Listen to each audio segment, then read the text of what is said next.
Assalamualaikum warahmatullahi wabarakatuh. Kami dari kelompok 10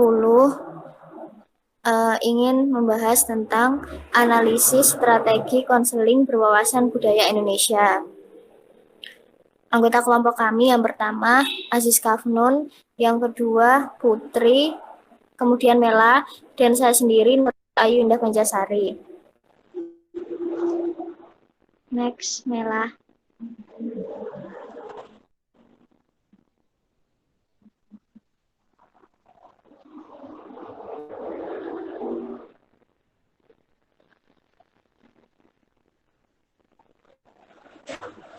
Berikut subbahasan yang akan dibahas pada pertemuan kali ini. Yang pertama, strategi konseling lintas budaya. Yang kedua,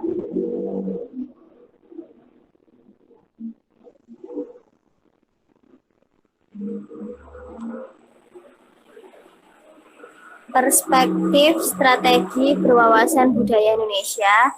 Yang ketiga, visualisasi strategi pendidikan dan bimbingan berwawasan budaya Indonesia.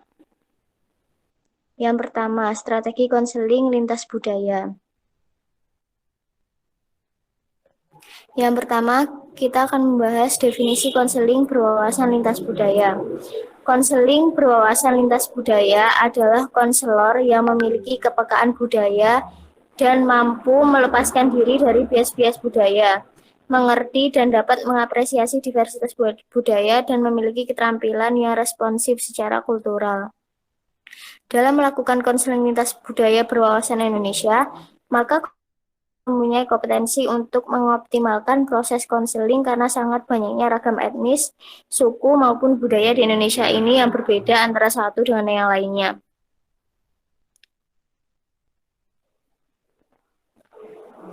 Berikut keyakinan dan sikap konselor yang efektif secara kultural. Yang pertama, mereka sadar akan sistem nilai, sikap, dan bias yang mereka miliki, dan sadar betapa ini semua mungkin mempengaruhi klien dari kelompok minoritas. Yang kedua, mereka mau menghargai kebinekaan budaya. Yang ketiga, mereka percaya bahwa integrasi berbagai sistem nilai dapat memberi sumbangan baik. Yang terakhir, mereka ada kapasitas untuk berbagai pandangan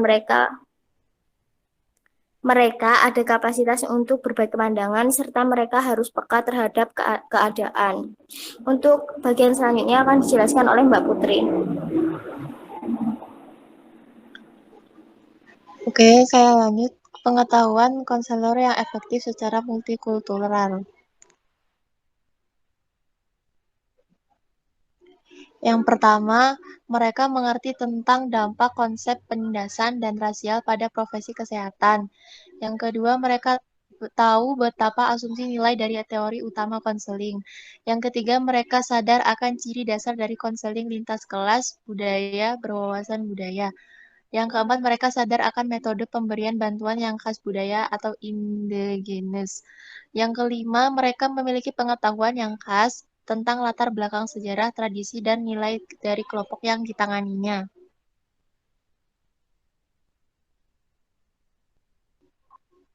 Keterampilan konselor yang efektif secara kultural. Yang pertama, mereka mampu menggunakan gaya konseling yang luas. Yang kedua, mereka dapat memodifikasi dan mengadaptasi pendekatan konvensional pada konseling.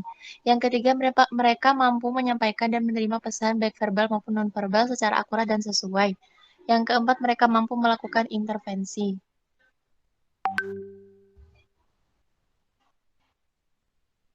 Yang selanjutnya akan dijelaskan oleh Mas Aziz. Selanjutnya yaitu perspektif strategi berwawasan budaya Indonesia. Perlu kita ketahui budaya sendiri.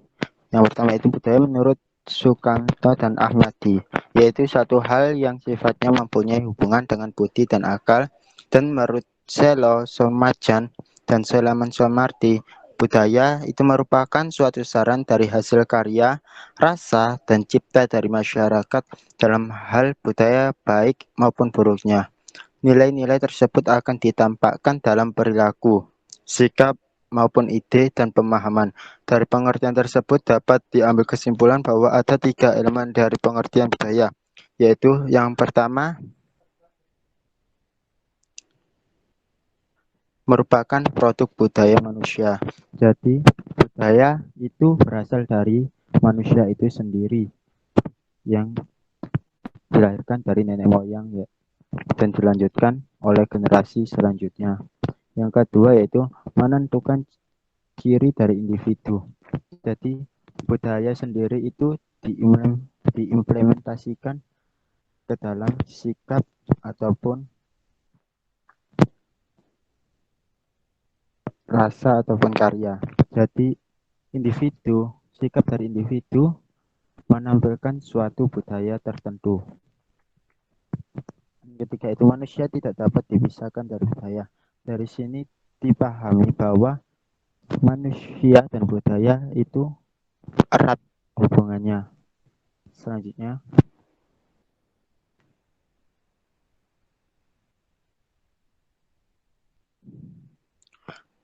pada konseling lintas budaya sendiri melibatkan antara konselor dan konseli yang berasal dari latar budaya yang berbeda, maka sangat rawan akan terjadinya bias-bias dan akan mengakibatkan ketidakberjalannya konseling secara maksimal.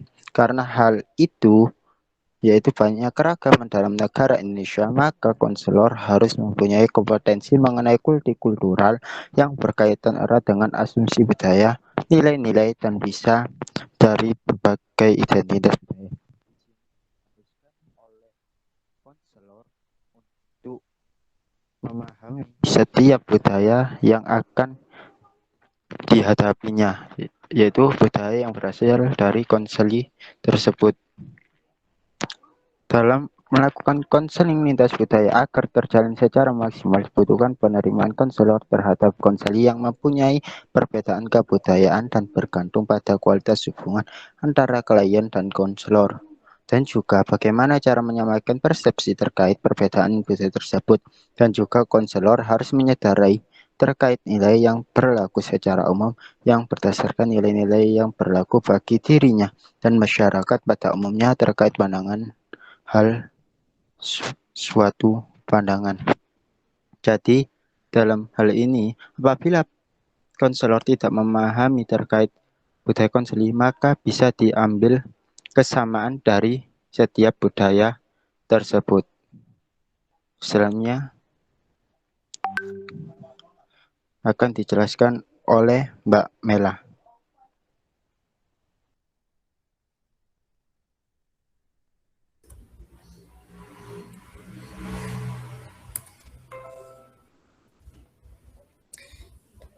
Ya, selanjutnya materi pembahasan ketiga yaitu tentang visualisasi strategi pendidikan dan bimbingan berwawasan budaya Indonesia. Pada prinsipnya, pendidikan berwawasan kebangsaan terintegrasi dalam praksis dan fungsi peranata pendidikan yang mengembangkan sumber daya manusia yang bermutu.